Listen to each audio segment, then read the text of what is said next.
Hey guys, hope all of you are well. I just got this beautiful guy in from Heirloom, so huge shout out to him. This just came in straight from China, so if you're in the States, you're probably gonna have to wait a little while longer, unfortunately.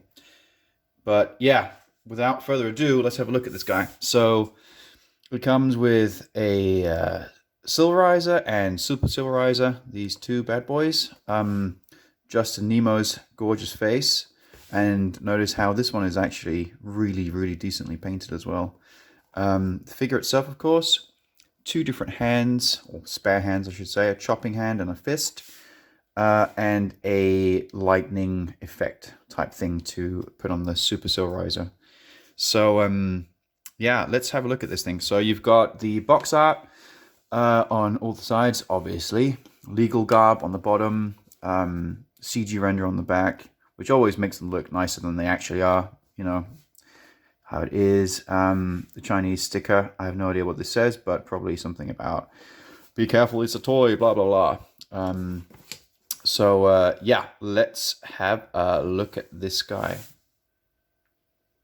So just a little something I noticed straight out of the box opening it.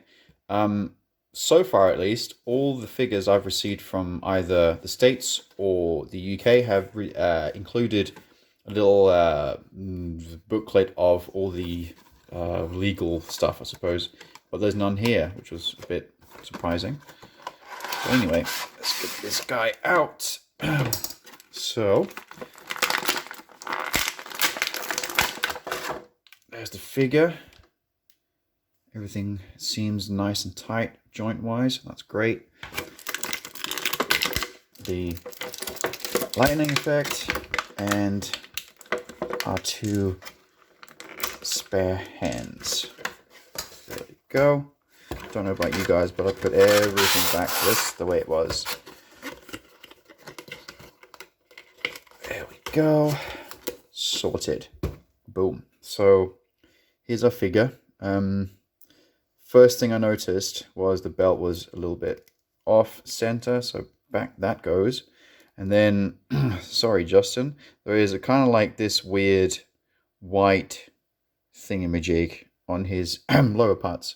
That's a bit disappointing. Anyway, oh, there's a lot of things to talk about with this one. So one good thing, I suppose, to start off with is that the helmet sculpt is, as always, decent. The main problem I've had was the paint application, but there's not really anything wrong per se with this one. The weird line at the back is a mold line, so you can't really do anything about that. The whole figure is molded in this pearlescent silvery plastic, so the silver isn't painted, it's just how the plastic was molded. But yeah, anyway, let's just start here at the back. For some reason, the thingy, the collar part comes down into a triangle at the back. It's rounded on the back on the actual costumes. You'll be able to see that as well on the original Bandai figure from Lord knows when, 98. So that's kind of annoying. But yeah, that's disappointing. I'll probably try and get rid of that so you have a nice rounded back. I call them the ear stripes. There's probably a better name for them, but they're missing black as always.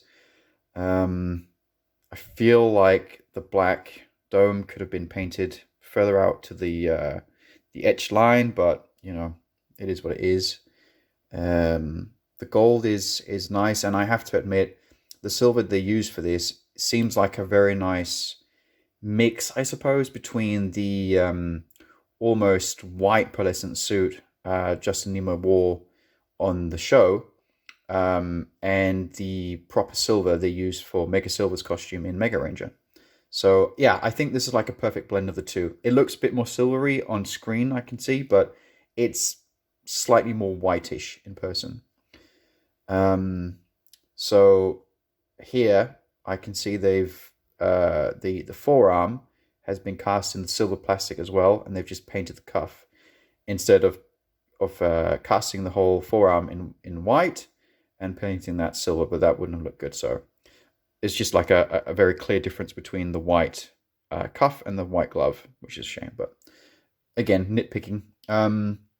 One thing I have never liked about these figures from Hasbro are the chest squares. They are literal squares. I know on the production of In Space, they made the squares slightly more square, I suppose, than the rectangles on Mega Ranger. But this is taking it to a new level. So, again, not a fan of that. If we just look at the box art real quick, there's actually even hints of like this patterned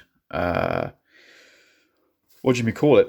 On the chest chest squares. There's like this pattern thing going on, which there was on the actual suits as well, but not for this guy. I know it's going to be difficult to do for something that small, but it's just something that would have been nice. But hey ho.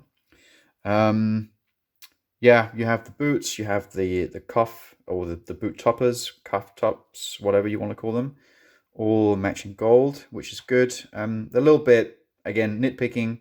They're a little bit long. I would have liked them to have been a bit shorter, just because I'm maybe too familiar with these suits. But again, it is what it is.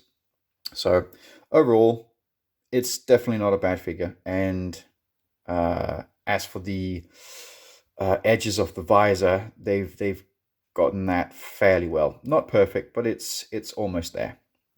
So yeah, a couple things to improve, but overall this could have been a lot worse. And next up we have the Super Silverizer. See if we can get some detail in there. There we go. So it's actually really well sculpted. That's one thing I have to say about Hasbro stuff. The monsters, the weapons, and a few other bits and bobs are usually really well sculpted. It's just when it comes to the actors' heads and occasionally the helmets on the Rangers, it just kind of, they're a little bit off-putting. But what can you do when you're a crazy collector? So yeah, another really nice piece here. Let's have a look at Justin's face, or Zane, I should say. This is Zane. It resembles him really well, I have to say. It's not, it's not perfect, and having spoken to the guy in person, you can tell that it's not a perfect head sculpt, but it's certainly one of the better ones out of all the stuff Hasbro's done. So might do a few silver tips on the hair, as per what Justin told me he had on the show. You're never able to tell really in the show because the footage was so bad back then, but there were silver tips in the hair, so that's fun. And then lastly, worth mentioning anyway, the silver effect, not the silver effect, the lightning energy thing that you can slide onto the Super Silverizer. Let's see if we can get this thing on. Something along those lines, I think. Sorry for sliding towards the left all the time. Yeah, it's decent. Not a fan of these. I would have preferred other hands or whatever instead, but c'est la vie. So just a quick comparison between the original. This was a light star helmet sculpt, but no light up features in this one. But even back then they were able to do the ear stripes even quite decently. So I just don't understand why it's so difficult for them to paint those in, but oh well. Another thing that I would like to point out with the space figures in general is that, sure, you've got some raised bits here to sort of signify that you've got some pinstripes running along the belt, but for space in particular, as you can see on the Bandai figure from over 20 years ago, almost 25, the lines come to a stop before the buckle itself. And also on top of that, look at how detailed the buckle was back then compared to a slab with some slits in it, kind of a letdown, but then you have Mr. Muscle over here. So, it's a toss up between the two. I'll always be nostalgic about these figures because I loved these as a kid, but yeah, it's a good try. It's not perfect, but it could have been better. But again, people who know me know how picky I am with space anything. So, but yes, anywho, that kind of finishes my my review of this guy. I'll do a couple poses in picture format after the video, and let me know what you think. But thanks for tuning in, and hopefully you will enjoy whatever I review next.